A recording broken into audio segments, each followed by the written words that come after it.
সে জুজুৎসে আসার উদ্দেশ্যে তার শুরুতে দেখা যায় তৃতীয় এবং সর্বশেষ ফার্স্ট ইয়ারের স্টুডেন্ট জুজুৎসুটাকে জয়েন করতে এসেছে এবং সে টোকিওতে পৌঁছে যায়। আর তার এখানে আসার আরেকটা উদ্দেশ্য রয়েছে, সেটা হচ্ছে সে তার ফ্রেন্ড সাউরির সাথে দেখা করতে যায় এবং সে জানে সাউরি টোকিওতেই রয়েছে আর তার কথা মনে পড়ে। আর তার সব সময়ের একটা স্বপ্ন ছিল যে সে টোকিওতে যাবে। আর এদিকে আমরা দেখি হারুজি স্টেশনের বাইরে ইউজি আর মেগুমি ছিল এবং তারা ওই নতুন স্টুডেন্টের জন্য অপেক্ষা করছে। আর ইউজি তখন ভাবে আমাদের ক্লাস এত ছোট কেন, মাত্র 3 জন স্টুডেন্ট রয়েছে ফার্স্ট ইয়ারে। আর তখন মেগুমি বলে, দেখো তুমি আজ পর্যন্ত তোমার লাইফে কোনো জাদুকর দেখেছো? ইউজি বলে না। তাহলে তুমি নিজেই ভাবো যে কতজন লোক এমন কোর্স করার ভাগ্য পায়। আর কিছুদিন আগে তো জুজুৎসুটাকে নতুন কোনো স্টুডেন্টই নেওয়া হতো না, কিন্তু খুব সম্প্রতি লোকবলের সংকটে নতুন স্টুডেন্ট নেওয়া হচ্ছে, যার কারণে তোমরা চান্স পাচ্ছ। আর তখন এখানে গুজো আসে এবং বলে, বাহ কি সুন্দর ইউজি, তোমার ইউনিফর্মটাতে তো খুবই চমৎকার লাগছে। আর তোমাকে একটা কথা বলি, তোমার জন্য এই কাস্টম ইউনিফর্মটা কিন্তু আমি অর্ডার করেছিলাম, আর এই কারণে তোমার ইউনিফর্মে অনেক সুন্দর একটা রেড কালারের হুড রয়েছে। আর যেহেতু আমাদের নতুন স্টুডেন্ট চেয়েছিল আমরা সবাই ওর জন্য এই স্টেশনে থাকি, তো এই জন্য আমরা ওর জন্য অপেক্ষা করছি, ও আসলে আমরা ওকে নিয়ে চলে যাবো। আর তখনই দৃশ্যের শিফট হয়, আমাদের তখন ওই নোবারাকে দেখানো হয় আর সে দেখে একটা লোককে যে এখানে মডেল খুঁজছে, মানে মেয়েদের অফার করছে মডেল হওয়ার জন্য। তো এটা দেখে নোবারার রাগ হয় এবং সে তার কাছে যায় এবং বলে, প্লিজ তুমি আমার ইন্টারভিউ নাও, আমাকে কি তোমার ভালো লাগেনি? আমি মডেল হিসেবে তোমার কেমন হবো? কিন্তু ওই লোকটা তখন ভয় পেয়ে যায়। আমরা বুঝতে পারি লোকটার উদ্দেশ্য ভালো ছিল না আর সে পালাতে থাকে। আর আমরা মোটামুটি আইডিয়াও পেয়ে যাই যে নোবারার চেহারা সুন্দর হতে পারে কিন্তু ডেঞ্জারাস মাইয়া। আর আমরা দেখি গুজো নোবারাকে কাছে ডাকে আর নোবারা এসে বলে, আরে আপনার চোখে পট্টি বাঁধা কেন, আপনি দেখতে পান কিভাবে? আর এটা বলে সে করে কি লোকালের সব জিনিসপত্র রেখে দেয়, নিজের নাম বলে, আমার নাম হচ্ছে নোবারা কুকিসাকি। আর সেটাও বলে, এত সুন্দর একটা মেয়ে তোমাদের গ্রুপে এসেছে, তোমাদের একটু লজ্জা পাওয়া উচিত। আর এই কথা পরে ইউজি আর মেগুমি তাদের নাম বলে ইন্ট্রোডিউস হয়, কিন্তু এতে নোবারার উপর কোনো প্রভাবই পড়ে না, কোনো কিছু যাই আসে না। আর তারপর গুজো বলে, চলো নতুন এসেছে, আমরা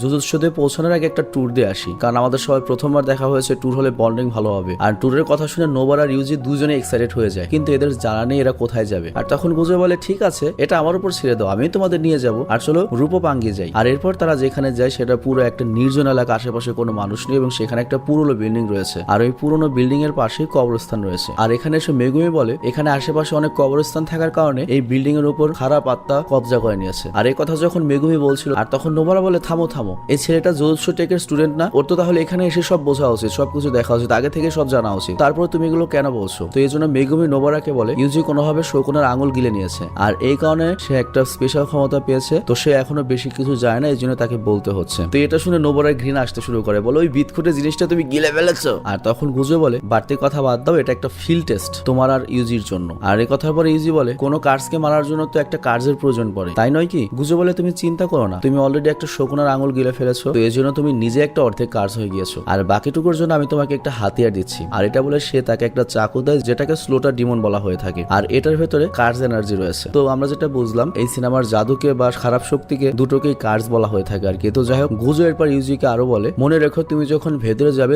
অলওয়েজ চেষ্টা করবে শকুনার পাওয়ার ব্যবহার না করতে, কারণ তুমি যদি কোনোভাবে তোমার শকুনাকে তোমার শরীরে বশ করার শক্তি দাও, তাহলে কিন্তু খুব সহজেই ভেতরে কার্সকে হারিয়ে তো দেবে, কিন্তু সেটার কারণে নোবার আরো ক্ষতি হতে পারে, কারণ শকুনা গিয়ে ওর উপর আবার আক্রমণ করতে পারে, কারণ তুমি যদি ওকে পরে আবার রিকন্ট্রোলে না নিতে পারো। তো যাই হোক, এখানে তাদের টাস্ক দেওয়া হয় এই বিল্ডিং এর ভেতর যতগুলো কার্স আসে বা মনস্টার ডেমন আছে সবাইকে শেষ করতে হবে। তো ইউজি আর নোবারা একসাথে ভেতরে যায় আর মেগুমের সাথে যেতে চায়, কিন্তু গুজো তাকে বাধা দেয় এবং এটা বলে যে এই টেস্টটা শুধুমাত্র নোবারার জন্য, আর অলরেডি ইউজিকে আমরা টেস্ট করে নিয়েছি। তো ভেতরে গিয়ে আমরা দেখি দুজনেই খুঁজতে শুরু করে, কিন্তু নোবারা ইউজিকে বলে, তুমি একদিকে যাও, আমি একদিকে যাই, আমি ওপর দিকে যাই, তুমি নিচ দিকে যাও, যাতে আমাদের সময় বাঁচবে। কিন্তু ইউজি না করে দেয়, বলে, তুমি নতুন এসেছো, যদি একটা সমস্যা হয় চলে একসাথে থাকি। কিন্তু আমরা দেখি নোবারা ইউজির কথা শুনে না, উল্টো ইউজির জায়গা মতো লাথি দিয়ে ওকে ফেলে দেয়, বলে, যা তোর মতো তুই খোঁজ। ইউজি এখানে পুরো কনফিউজড হয়ে যায় নোবারার অ্যাটিটিউড দেখে। আর নোবারার অ্যাটিটিউড দেখে আমার দুজনের কথা মনে পড়ছে, একটা হচ্ছে চেইনসো ম্যানের মাকি, আরেকটা হলো পাওয়ার, মানে মাকির হ্যাডাম আর পাওয়ারের পাগলামের কম্বিনেশন রয়েছে এখানে। তো যাই হোক, কিছুক্ষণ পর আমরা দেখি ইউজির উপর একটা কার্স প্লেট চলে আসে আর এখানে ইউজি করে কি তার 6 সেন্স ইউজ করে খুব তাড়াতাড়ি ওটা ডিটেক্ট করে এবং সে তার কার্স ব্যবহার করে সেই কার্সের এমন একটা অবস্থা করে ফেলে যে ল্যাটাফেটা হয়ে যায়। আর গুজো এটা বাইরে থেকে ফিল করতে পারে এবং বলে, সত্যি ইয়ার ইউজি কিছুটা পাগল, কারণ সে আর আগে যখন